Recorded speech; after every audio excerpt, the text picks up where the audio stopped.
Hello everyone, my name is Odette, and in this video I will talk about the reading skill, focusing on children from a low income context. Let's start by defining what reading is. And according to the authors, Catherine Snow, Susan Barnes, and Peg Griffin, who wrote Preventing Reading Difficulties in Young Children, they agreed that reading should be defined as a process of getting meaning from print and using knowledge about the written alphabet and about the sound structure of oral language for different purposes, for example, achieving understanding. And they also agreed that reading instruction should include direct teaching of information about the sign, sound, symbol relationships to children who do not know about them. That we also have to maintain a focus on the communicative purposes and personal value of reading. So we understand reading as an ability to pronounce a written speech, but also to comprehend and to decode and interpret the message inside every text. Now we teach the reading skill for different purposes. For example, if we're teaching in a school, in a public school, for the study purposes, for pleasure also, to develop in young children, especially the pleasure to read, and also because we want them to complete or achieve the language acquisition, whether it's a mother tongue or a second language, for example. Now, there are different principles to teach reading skill. And for example, we have encourage students. We have to encourage students to read as much as possible and as often as possible. And the more that the students read, the better. And everything that we do in our classroom should encourage them to read extensively as well as, if not more than intensively.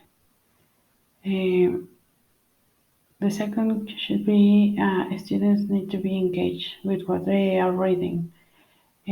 Outside the normal lesson time, when students are reading, they should be involved in joyful readings.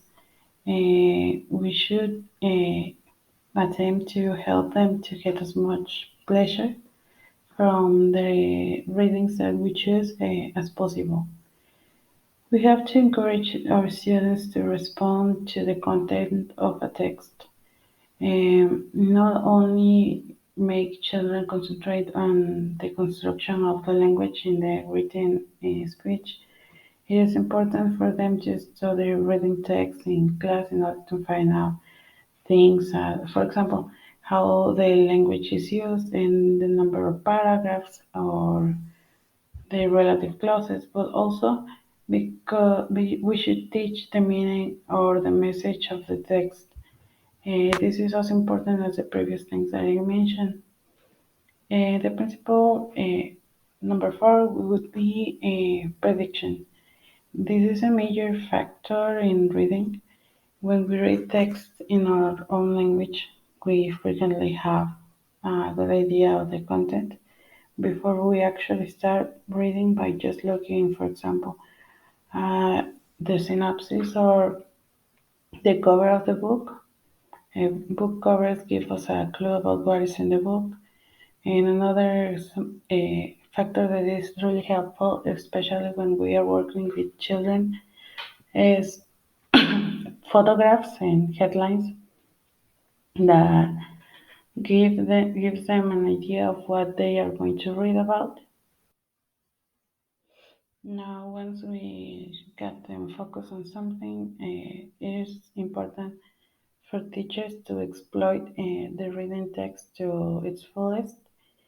For any reading text is full of sentences and for the structures and ideas and descriptions, but it doesn't make sense if we in class just get students to read this text and then drop them move on to something else. Good teachers integrate the reading text into interesting lesson sequences, and we use the topic for discussions, for further tasks, and we use other language to motivate students to study. Now, what reading should students acquire? Our students should acquire reading comprehension and some skills and soft skills that have a positive effect on them.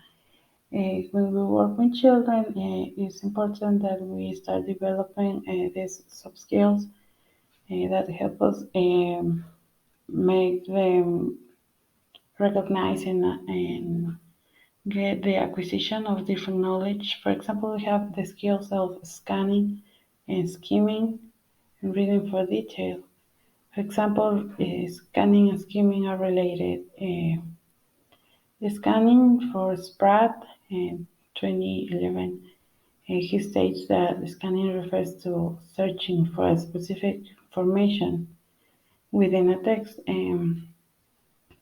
Scanning is a quick glance taken to find the relevant information without actually reading the whole text. And skimming is a skill that follows the scanning. It is a quick glance as well to extract superficial information of a text, but instead of trying to find specific words or information, it focuses on the general essence of the different parts of the text. So, if we want to develop these skills to children to actually understand the text and enjoy them, we have to bring to the classroom text and that are according to their age, level, and interest. If we are working with a big group of children who do not have the resources to access to a different variety of text, um, our job as teacher is to work as facilitators of these sources and bring to class uh, books, for example, fairy tales that are from their interest and are in their level of language. If we're reading, for example, scientific texts, it is going to be harder for them to understand them. Or maybe they won't understand at all and we lose the motivation for them to read. And also we will lose their interest in the class. But also if we bring a children's book, it has to be rich in vocabulary and meaning and uses. Not only do reading without a purpose, it is important to do readings that help us acquire a type of knowledge, even if it's a basic one. As I mentioned in the beginning, this presentation is focused on children, but children from a low income context who are working in a classroom from approximately for 40 or 30 students, and some activities that could be helpful for us as teachers to promote the reading. It is, for example, match the pictures to the text. We present the text and present pictures that help us see if they are understanding the text and if they are able to link them to images that represent what the text is saying. Fill in the gaps also to promote their use of knowledge of vocabulary as well. Resemble the song and fairy tales are examples of type of text that we can bring to the classroom and that are going to be interesting for them. Another good activity could be a book club since we are short in resources and we have a low income school.